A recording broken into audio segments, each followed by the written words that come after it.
بسم اللہ الرحمن الرحیم. السلام علیکم ناظرین. دو تین ایشوز کے اوپر بات کروں گا. ایک تو پی ٹی آئی کی طرف سے جو ایک رسک لیا گیا تھا، اور اس رسک کا مقصد یہ تھا کہ ان کے جو آزاد اراکین جنہوں نے الیکشن جیتے تھے قومی اسمبلی اور صوبائی اسمبلیوں کے، ان کو کسی پولیٹیکل پارٹی میں شامل کر دیا جائے، اور تاکہ وہ سیکیور کر سکے اپنی ریزرو سیٹس جو ہیں. اور وہ جو رسک تھا وہ ناکام ہوا. اس کے اوپر بات کروں گا. اور اس کے علاوہ ایک اور اہم چیز جو کہ مشترکہ اگر یہ کہا جائے کہ جس ایک ایسے جج نے جس نے ایک مشترکہ قسم کا زخم دیا میاں نواز شریف صاحب کو اور عمران خان صاحب کو، ایک کو 2018 میں اور دوسرے کو ابھی 2024 میں، جج بشیر اکاؤنٹیبلٹی کورٹ کے، وہ ریٹائر ہو گئے آج. اس کے اوپر بھی تھوڑی سی بات کر لیں گے. اور پھر آئی ایم ایف کے حوالے سے کہ آئی ایم ایف کی ٹیم پاکستان پہنچ چکی ہے، اور کس قسم کی امیدیں ہیں اور کیا کچھ ہونے جا رہا ہے، اور جو کیا شہباز شریف صاحب کی حکومت جس قسم کا ایک سٹارٹ ایکسپیکٹ کر رہی ہے، تو وہ ان کو مل سکتا ہے کہ نہیں. اچھا، ان ایشوز پر بات کرنے سے پہلے میں تھوڑا سا کل میں نے جس مسئلے کے اوپر بات کی تھی، جو کہ میں نے آپ کو کہا تھا کہ میرا اپنا خیال ہے، میرا اپنا اندازہ ہے، اور میں نے کہا تھا میری انفارمیشن نہیں ہے کہ عمران خان صاحب جو ہے وہ بنی گالہ ان کو شفٹ کیا جا سکتا ہے.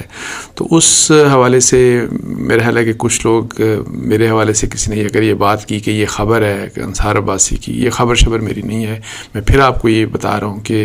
میرا خیال یہ ہے، میرا اندازہ یہ ہے کہ جو بھی کچھ اڈیالہ جیل کے حوالے سے، اس کی سیکیورٹی کے حوالے سے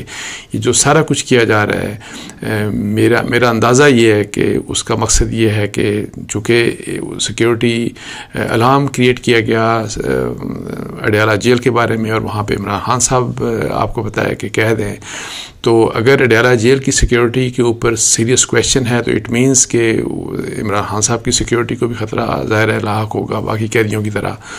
تو میرا اندازہ یہ ہے کہ پاسبلی ہو سکتا ہے کہ عمران خان صاحب کو اڈیالہ جیل سے بنی گالہ شفٹ کر دیا جائے. اور صرف یہ سب کچھ جو کیا جا رہا ہے، ہو سکتا ہے کہ اس کا یہ مقصد ہو. یہ میرا انالیسز ہے، یہ کوئی انفارمیشن نہیں ہے. یہ میں دوبارہ یہ بس کلیریفائی کرنا چاہ رہا تھا، چونکہ اس طرح کی اگر کسی نے بات کی. اچھا، اب آتے ہیں اصل ایشو کی طرف. تو میں تو آپ کو بتایا کہ جس وقت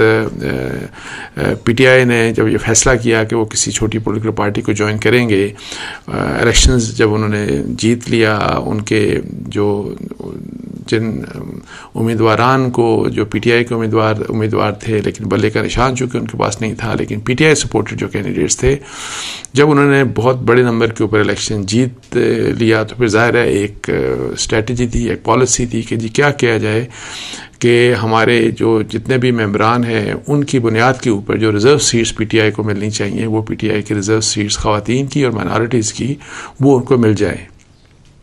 اس کے لیے آپ کو بتایا کہ پہلے انہوں نے جماعت اسلامی سے بھی بات کی اور کچھ اور بھی ایک مذہبی جماعت سے بھی بات کی، لیکن الٹیمیٹلی جو ان کا جو ایگریمنٹ ہوا یا جس قسم کے وہ ایک فیصلہ ہوا، وہ سنی اتحاد کونسل کے ساتھ ہوا. اب جس وقت یہ بات چیت ابھی سنی اتحاد کونسل تو ابھی سامنے آئی ہی نہیں تھی، جس وقت جماعت اسلامی وغیرہ سے ان کی بات چیت ہو رہی تھی، تو اس وقت میں نے لکھا تھا کہ یہ سیٹیں ان کو نہیں مل سکتی، یہ نہیں ملیں گی، بلکہ اس طرح کی بات تھی. اور یہ سپر لیڈ چھپی تھی جنگ میں، اور نیوز میں بھی یہ مین مطلب ہے کہ اسٹوری تھی. اچھا، اس کے اوپر میں اس وقت سے یہی کہہ رہا تھا، اور جو میں کہہ رہا تھا اسی قسم کا آپ دیکھ لیں کہ جو آج پشاور ہائی کورٹ کی طرف سے ان کا جو تقریباً 5 ججز کا ایک فیصلہ تھا، اور پشاور ہائی کورٹ میں چونکہ چیلنج کیا تھا الیکشن کمیشن کے فیصلے کو، جنہوں نے سنی اتحاد کونسل کو سیٹیں ریزرو سیٹس دینے سے انکار کر دیا تھا، اور یہ کہا تھا کہ آپ کی سیٹیں نہیں بنتی. تو اس کے اوپر جو ایک توقع تھی پی ٹی آئی کی کہ ہمیں انصاف مل سکتا ہے، اور انہوں نے پشاور ہائی کورٹ اپروچ کیا. اور آپ کو یاد ہوگا کہ پشاور ہائی کورٹ میں انہوں نے پہلے بھی جس وقت وہ گئے تھے، تو ان کو جو ان کا الیکشن سیمبل تھا اس کے حق پشاور ہائی کورٹ نے ان کے حق میں فیصلہ دیا تھا، لیکن سپریم کورٹ نے وہ فیصلہ پھر ختم انڈو کر دیا تھا. اچھا، اب یہ ہے کہ اسی اسی امید کے ساتھ وہ گئے تھے. لیکن میں آپ کو بتاؤں کہ جس وقت یہ کنسیڈریشن ہو رہی تھی تو اسی وقت میری بات بیرسٹر گوہر صاحب سے بھی ہوئی تھی جو چیئرمین پی ٹی آئی ہیں. انہوں نے بھی تسلیم کیا تھا کہ یہ ہم ایک رسک لے رہے ہیں اور وہ یہ کہ جی چونکہ یہ رسک اس لیے لیا جا رہا ہے کیونکہ ہمیں پتہ ہے کہ ہمیں الیکشن کمیشن سیٹیں ریزرو سیٹس نہیں دے گا. اب وہ رسک لے لیا اور جس کورٹ سے جس ہائی کورٹ سے ان کو بہت امید تھی پی ٹی آئی سے, وہاں سے بھی ان کے خلاف فیصلہ آ گیا کہ یہ نہیں بچ سکتی. اور ریزنز وہی والے ہیں. اور پہلا ریزن یہ ہے کہ جی آئین میں تو یہ لکھا ہے کہ اس پولیٹیکل پارٹی میں آزاد اراکین شامل ہو سکتے ہیں جس نے کوئی نہ کوئی سیٹ سیکیور کی ہوگی, کوئی نہ کوئی جس نے الیکشن جنرل الیکشنز میں لڑا ہو اور پھر جنرل الیکشنز میں اس نے کوئی نہ کچھ سیٹیں جیتی ہوں. سنی اتحاد کونسل کے مسئلے میں نہ تو انہوں نے الیکشن لڑا اپنے اسمبل کے اوپر, نہ ہی سنی اتحاد کونسل نے سنی اتحاد کونسل کے اسمبل کے اوپر کوئی بھی ایک سیٹ جیتی. تو اس لحاظ سے یہ بہت ہی قانونی طور کے اوپر آئینی طور کے اوپر یہ ایک ویک کیس تھا. اور میں جب یہ بات کر رہا ہوں کہ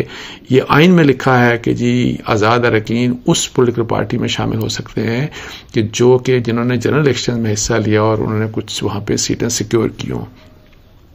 اچھا آگے تو پھر چلیں جو بھی الیکشن ایکٹ جو بھی کہتا ہے. سو یہ رسک بڑا کلیئر تھا اور اس میں تو from day one I was so clear کہ جی یہ ان کو سیٹیں نہیں مل سکتی. اور چونکہ قانون اس قسم کا ہے اور آئین میں جس قسم کے الفاظ لکھے ہیں تو اب یہ وہی ہوا. اور اب رسک ایک تو یہ کہ جی ان کو جو سیٹیں وہ جو چاہ رہے تھے خواتین کی اور مائنارٹیز کی وہ مل نہیں رہی اور اب وہ سپریم کورٹ میں جائیں گے. میرا نہیں خیال کہ سپریم کورٹ میں بھی ان کے حق میں فیصلہ ہوگا بیکاز وہی والی بات قانونی پوزیشن جو ہے آئینی پوزیشن اور پھر اس پشاور ہائی کورٹ کے ایک لارجر بینچ نے یہ فیصلہ دیا ہے. اور پھر اس کے علاوہ جو ایک اور اس میں جو ایک اہم بات ہے وہ یہ کہ جی اب سنی اتحاد کونسل کو پی ٹی آئی سپورٹڈ جو اراکین انہوں نے جوائن کر لیا اور اب ان کو جو جس حوالے سے جانا جاتا ہے وہ پی ٹی آئی کے حوالے سے نہیں جانا جاتا, ان کے بارے میں لکھا جاتا ہے. اور یعنی کہ اگر آپ قانونی طور کے اوپر وہ لوگ تمام کے تمام ریپرزینٹ کر رہے ہیں سنی اتحاد کونسل کو. اب سنی اتحاد کونسل کے جو اپنے ہیڈ ہیں ایک پولیٹیکل پارٹی ہے ظاہر ہے اس کے ہیڈ ہیں وہ ان کا پی ٹی آئی سے تعلق نہیں ہے. تو اب یہ ہے کہ ابھی تک تو ان کے ساتھ معاملات ان کے سارے ٹھیک چل رہے ہیں اچھے چل رہے ہیں, لیکن آگے جا کے اگر معاملات خراب ہوتے ہیں تو کسی نہ کسی طرح سے اگر فرض کریں کوئی مسئلہ آ جاتا ہے تو پھر یہ جو فیصلہ ہوا پی ٹی آئی کا کہ آپ نے کسی دوسری پولیٹیکل پارٹی میں اپنے آزاد اراکین کو جوائن کروا لیا تو اس سے کیا کمپلیکیشنز پیدا ہو سکتی ہیں. یہ ایک چیز ہے جو میرا خیال ہے کہ ڈیفینیٹلی پی ٹی آئی کے جو لیگل مائنڈز ہیں اور پی ٹی آئی کے جو پولیٹیکل مائنڈز ہیں ایون ان کو بھی یہ بات پریشان کر رہی ہوگی. ایک طرف تو آپ کو خواتین کی اور مائنارٹیز کی وہ سیٹیں بھی نہیں ملیں اور اوپر سے جب آپ نے ایک ایسی پولیٹیکل پارٹی کو جوائن کر لیا جس کا جو ہیڈ ہے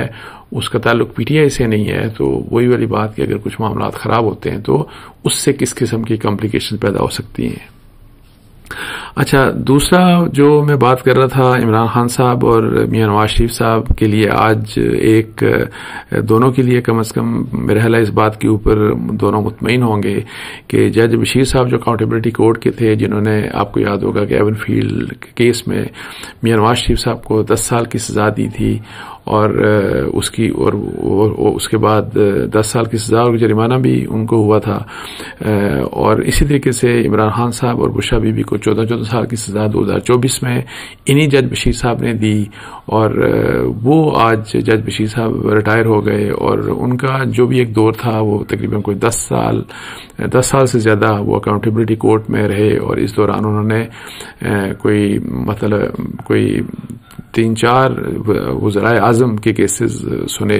اور کچھ تو ابھی بھی کیسز ان کے سامنے پینڈنگ تھے. تو شاہانہ کے کیسز بھی ایون پینڈنگ تھے لیکن ابھی جو تو شاہانہ کے کیس کا جو فیصلہ انہوں نے کیا وہ ظاہر ہے کافی لگ رہا تھا کہ جلدی میں کیا. ایک ان کو جلدی تھی اس کی بہت کوئی پریشر ان کے اوپر شاید ہوگا اور اس کی بنیاد کے اوپر انہوں نے آج عمران خان صاحب کے اگینسٹ تو شاہانہ کیس کا فیصلہ کر دیا. لیکن یہ یاد رہے کہ تو شاہانہ کیس ایک میاں نواز شریف صاحب کے متعلق بھی انہی کے کورٹ کے سامنے تھا، زرداری صاحب کا بھی توشہانہ کیس، اور پھر یوسف رضا گیلانی صاحب کا، وہ بھی انہی کی کورٹ کے سامنے، اور وہ عمران خان صاحب کے کیس سے پرانا کیس تھا، لیکن اس میں ظاہر ہے وہ ایک عام معمول کے مطابق چل رہا ہے، اور وہ جس قسم کے حالات نظر آ رہے ہیں کہ وہ سارا کا سارا وہ بھی ختم ہو جائے گا۔ اچھا، اس لحاظ سے یہ ہے کہ جج بشیر صاحب کا ایک کنٹروورشل دور رہا، اور وہ اینی ہاؤ اپنی اب جو مدت ہے اس کو پوری کر کے ریٹائر ہو رہے ہیں، اور آپ کو یاد ہوگا کہ تقریباً کوئی 3-4 ہفتے پہلے، 1 مہینہ پہلے تقریباً انہوں نے پہلے انیشلی توشہانہ کیس سے پہلے بیسیکلی وہ چھٹی پہ چھٹی پہ چلے گئے تھے، انہوں نے چھٹی کے لیے اپلیکیشن دے کے چلے گئے تھے، لیکن ان کو واپس ان کی چھٹی کی ایکسیپٹ نہیں ہوئی تھی، تو انہوں نے آ کے فیصلہ پھر سنا کے،